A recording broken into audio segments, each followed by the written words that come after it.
Friend, this is video number 8, Standard 11th English, Unit 9. In this video, we will discuss function number 4, 5 and 6. Let us start.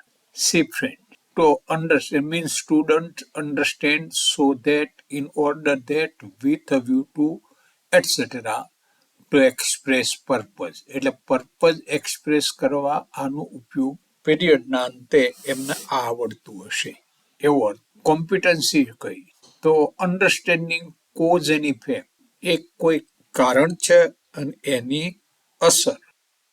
So friend, let us say function 4. Read these questions and there here is one question. Why should we get minimum hard copy? So when you answer, you should leave this question word and invert this auxiliary verb and this doer or subject. So we can start we should. Instead of should we should change this order. We should get minimum hard copies. Why? તો purpose દર્શાવવાનો છે એટલે પર્પઝના આપણે જે connector છે એનો ઉપયોગ કરવાનો છે. ટુ સેવ એ ઉપયોગ સિવાય ખાલી ટુ થી પણ બતાવાય અને ઉપયોગ કરીએ તો this question can be answered in this way. આ આપેલો છે ઉપયોગ વિના એમાં ઉપયોગ કરીએ. We should gate minimum hard copies in order to save paper. એના બદલે so that we can save papers.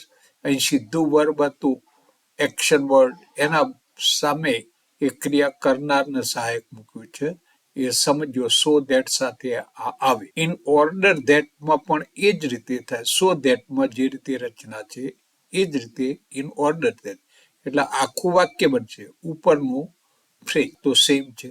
With a view two saving paper. હવે જ્યારે with a view two connector તરીકે વાપરીએ ત્યારે આ સેવ ક્રિયાપદને આઈએનજી લાગે.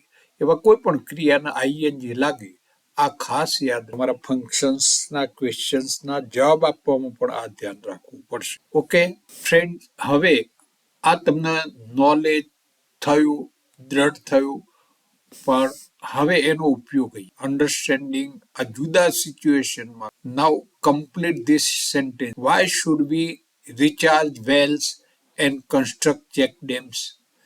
તો વાય કાઢી નાખવાનો છે. વી થી શરૂ કરી વી શુડ ઇન્વર્ટ્સ કરો. We should recharge wells and construct check dams. Why? તો to solve the problems water permanent problems of water. આપી દીધું તો અહીંયા હવે તમારે વિચાર કરવાનો છે એનો પર્પઝ શું. દરેક એક્શન એનો પર્પઝ શું વિચારો.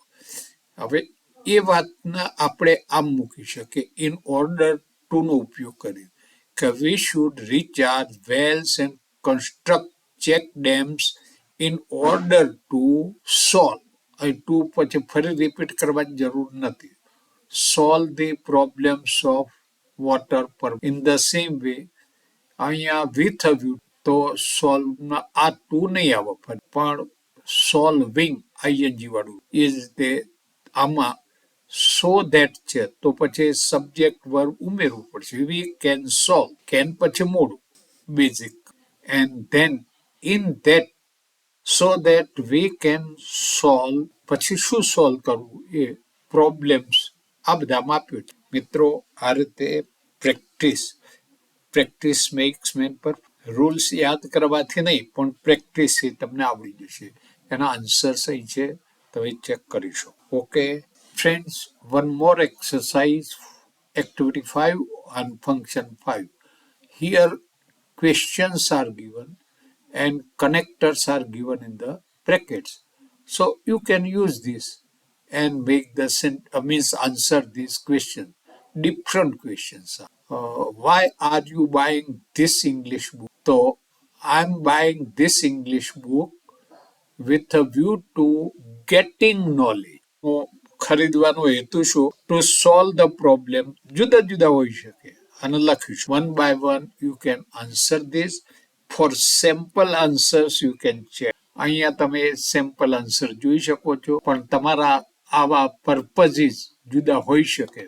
કોઈ with a view two learning English, કોઈ with a view to getting general knowledge, કોઈ with a view to having pleasure. આવું જુદું જુદું પર્પઝ જુદા હોઈ શકે. Okay, do this and have a lot of. Now function 6.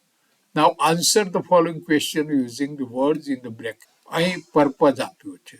પેલામાં અગાઉની એક્સરસાઇઝમાં કનેક્ટર્સ આપ્યા હતા, ફંક્શન પર્પઝ છે. જો વાય ડુ વી ઈટ, તો વી ઈટ ટુ લીવ, અથવા we eat so that we can live, અથવા we eat with a view to living. અગર ઇન ઓર્ડર ધેટ પણ મૂકી શકો. હવે તે જ રીતે આ ક્વેશ્ચનના જવાબ તમે why do we use navigator while travelling, તો જવાબ છે ફાઇન્ડ ડેસ્ટિનેશન. આપણું જે જ્યાં પહોંચવું છે સ્થળ જાણવા માટે. તો વી use a navigator while travelling to find destination. આમાંથી ફ્રેઝ બનાવવું. અગર વાક્ય વિથ અ વ્યૂ ટુ છે તો ફાઇન્ડિંગ કરવું. તો એ રીતે વિચારો. અગાઉ આપણે ચર્ચા કરી એનો ઉપયોગ કરી અને આ કામ કરવાનું છે. Then you can check your answers. Have confidence. Okay. Thank you, friends. Bye bye.